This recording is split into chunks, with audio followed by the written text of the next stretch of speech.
Hello my dear, magandang umaga, magandang tanghali, magandang hapon, magandang gabi sa inyong lahat. Welcome back sa ating YouTube channel. My name is RJ, your tarot card reader. At ang gagawin natin ngayon is yung ating guided collective reading. Bago tayo mag-proceed or magpatuloy sa ating reading, gusto ko po sanang magpasalamat muna. Maraming salamat po sa ating mga abangers, sa mga walang sawang naghihintay at nag-aabang ng kanilang mga readings. Thank you very much. And gusto ko rin pong pasalamatan yung ating mga bagong subscribers. Hello my dear! Welcome po sa ating channel. I hope na mag-enjoy po kayo dito at sana yung mga readings na ginagawa natin ay nakakatulong po sa inyo or nakakatulong po sa ating lahat. Okay. So, actually, ang nare-receive ko na message is hindi ko ba alam kung may rambulan ba, may away ba, pero parang may gustong umalis tapos pinipigilan na umalis. Yun ang nakukuha ko dito. May nanunumbat, may parang nagbibilang ng parang sinasabi niya pagod na ako, parang ganito, ganyan, okay. Nagagalit, okay.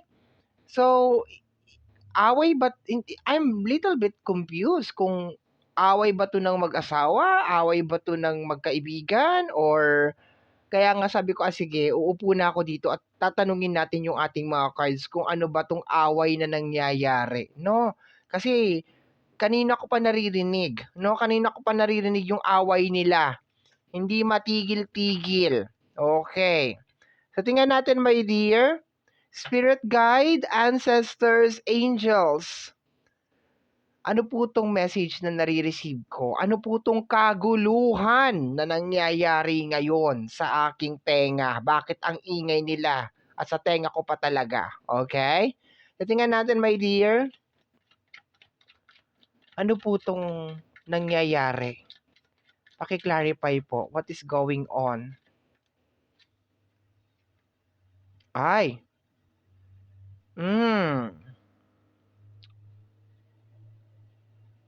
Tawag ng laman. Ayan, nakasulat ha. Sexual desire and then tawag ng laman. Okay. So, merong nag-aaway ng dahil sa tawag ng laman. Okay, ha?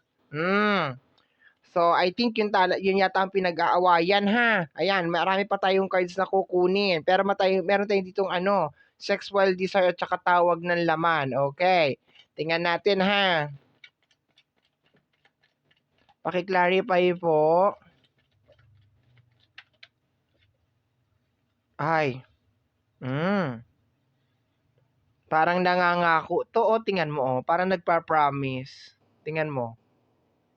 Parang nagpa-promise siya, 'di ba? Parang nagpa-promise.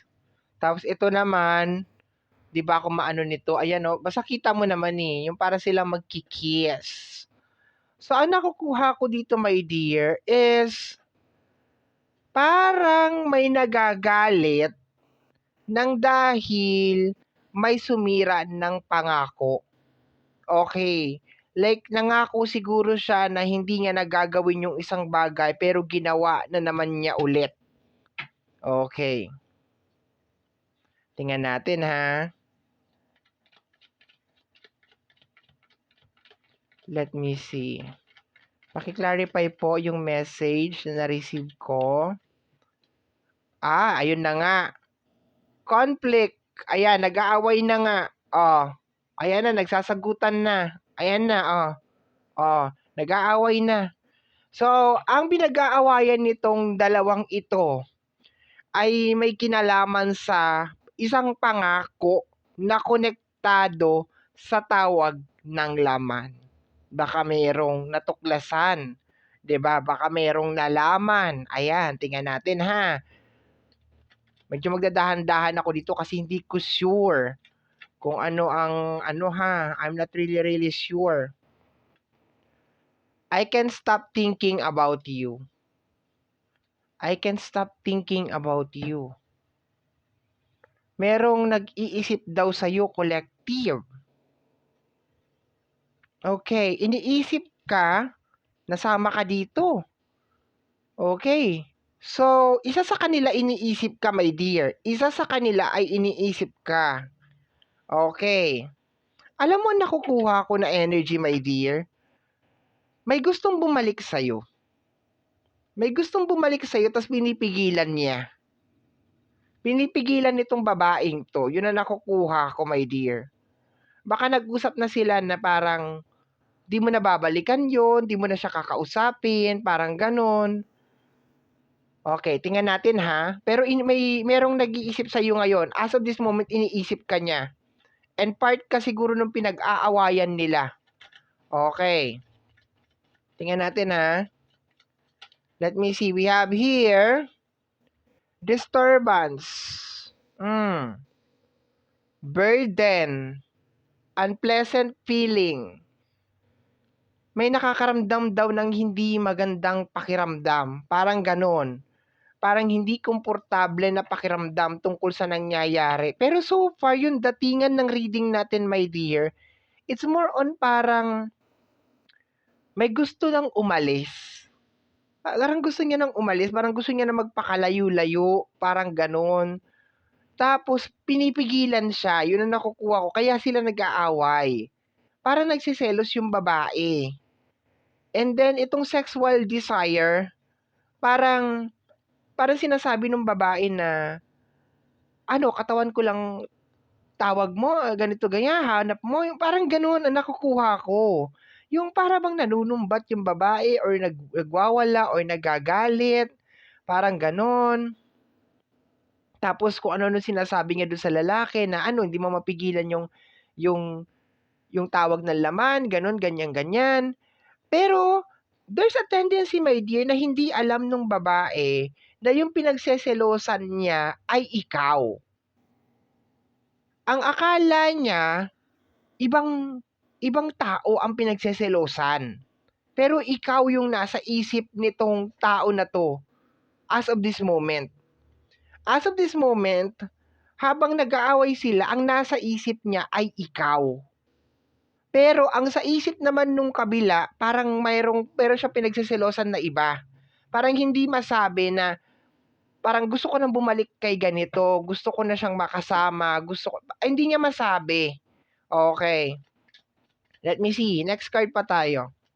We have here the energy of the lovers. Mahal ka pa rin itong tao na to, my dear. Okay. And nararamdaman ko, my dear, na gustong bumalik nitong tao na to sa'yo. Gusto kanyang balikan, pero hindi niya masabi-sabi doon sa kung sino man tong kaaway niya ngayon na gusto niyang bumalik sa'yo. Kumbaga parang hinahayaan na lang niya na isipin nitong kung sino man ito na meron na siyang iba. Parang ganon. Na ayaw lang niyang malaman nito, kung sino man ito, na ikaw yung dahilan kung bakit parang nananabang siya sa kanya. Ikaw yung dahilan, my dear, kung bakit parang nagbabago tong tao na to sa kinakasama niya ngayon.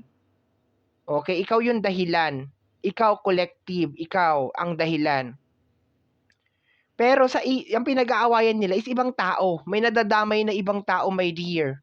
May nadadamay na ibang tao. May ibang pinagseselosan tong itong hindi niya, wala sa isip niya na ikaw pala. Parang ganon. Let me see, next card pa tayo. Okay. Parang lalaki nga talaga, no? Wise man. Parang tong lalaking to? Maputi, no? Medyo may itsura. Parang siya, parang gangster pumorma, parang ganon, no? Parang cowboy na hindi, parang ragged, no? So, naintindihan ko na ngayon yung nasagap ko na message, my dear. It is between sa isang lalaki at saka isang babae na nagsasama, and then yung lalaki, my dear, ay gustong bumalik sa'yo. Gusto kang balikan. Okay? Pero yung away kasi nila is hindi alam na ikaw pala yung dahilan kung bakit sila nag-aaway ngayon. Gusto ka niyang balikan, Gusto ito, kung sino man 'to, my dear. Gusto ka niyang balikan, gusto ka niyang kausapin, gusto ka niyang balikan. Iniisip ka niya ngayon. Mhm.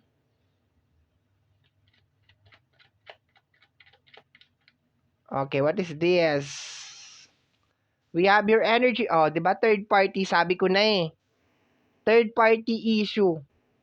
Okay, ganito ang nangyari dito. Sigurado na ako ngayon. Nag-aalanganin pa ako kanina eh. Ganito ang nangyari dito. Eto, siya at saka si Kabet, si number 3 ay nag-aaway ngayon. Kasi iniisip ni number 3 o ni Kabet na meron na namang kinakalantare ito si Boylet. Okay, tawagan na basta meron na naman siyang kinakalantare. Ngayon, ang hindi alam ni Kabet, ang gustong balikan ay ikaw.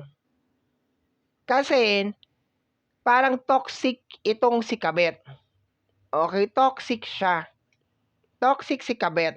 Okay, meron pa tayong isang card. We have your energy of regrets. Oh, 'di ba? Nagsisisi siya kung bakit sumama siya dito sa taong ito. Pero ngayon nag-aaway sila, hindi alam ni Kabet na ang gusto palang balikan ay ikaw.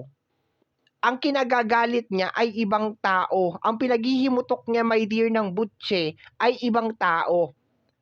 No? Na hindi mo talaga makontrol yung tawag ng laman mo talaga. Ayan, kaya meron tayo ditong tawag ng laman o sexual desire. Pero ang nasa utak ngayon nitong lalaking ito ay ikaw. Ikaw ang nasa isip niya.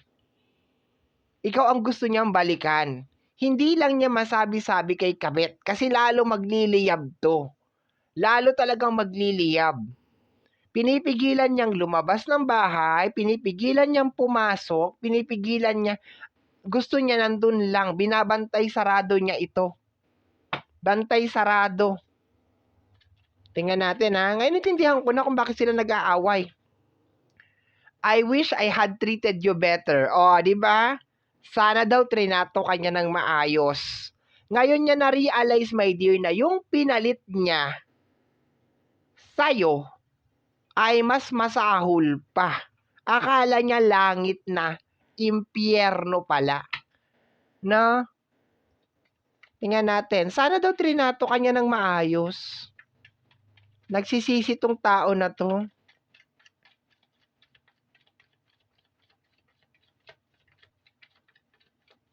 Tingnan natin Bali, ilan na lang? 1, 2, 3, 4. Ayun.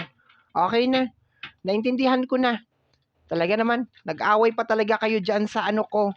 Para naman kayong Sabagay, ganyan talaga ang trabaho nila eh. Talagang paparinig talaga nila sa akin para i-reading ko. Tapos i-transfer ko.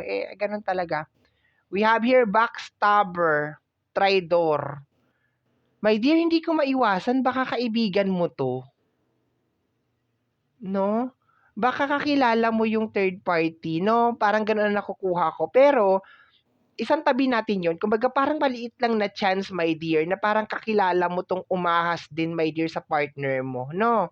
Kung sino man to, parang kakilala mo siya. Nararamdaman ko lang, parang may gano'n na feeling. Pero, nagsisisi itong person na ito, itong tao na to, ay ko sabihin na partner kasi baka hindi mo naman na siya tinuturing na partner as of this moment, okay? Itong tao na to, nagsisisi siya, my dear, kung bakit niloko ka niya. Nagsisisi talaga siya. Gusto niyang bumalik. No? Gusto niyang bumalik sa feeling mo.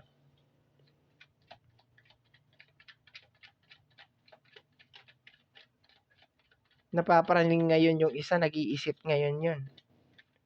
Okay, we have here the energy of the Two of Wands.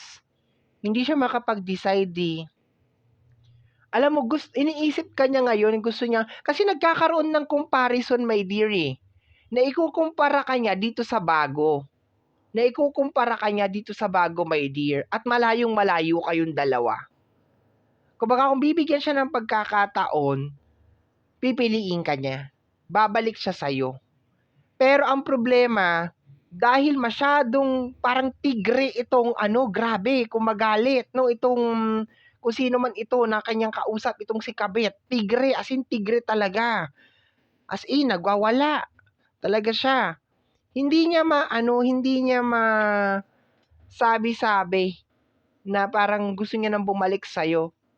Mas gugustuhin na lang niya na parang mag-away silang dalawa na parang ang nasa isip ni Kabit is ibang babae. Parang gano'n. Kumbaga parang hinahayaan na lang niya kung sino-sino na sinisisi nitong si Kabit na ano, ganito, "Oh, bakit mo ako iiwanan? Kasi si ganito, si ganyan, si gano'n, si ganyan." Gano'n. 'Di mo talaga matiis yang tawag ng laman mo, yung mga ganyan, talagang ganyan, ganyan, ganyan ka. Pero hindi niya alam, my dear, ikaw yung dahilan kung bakit gustong makipaghiwalay nitong tao na 'to sa kanya. Pero habang nag-aaway sila naririnig ko na parang nag-aano siya, nagtuturo siya ng mga tao, "Ano, sino? Yung katrabaho mo si ganito, si ganyan, si gano'n, gano'n." Hindi nababanggit ang pangalan mo, my dear. Hindi nababanggit ang pangalan mo, pero sa utak ng lalaki, ikaw ang laman. Gusto niyang bumalik sa'yo. Parang naririnig ko, parang gusto kong bumalik sa pamilya ko, parang gano'n. We have here energy of message of forgiveness. Gusto niyang humingi ng tawad sa'yo. Alam mo yung gustong-gusto niya ng bumalik sa pamilya niya pero hindi niya magawang makabalik sa pamilya niya kasi grabe talaga itong mistress na ito. Grabe talaga ang ugali. Grabe. Gustong-gusto kang balikan. Okay, last card natin.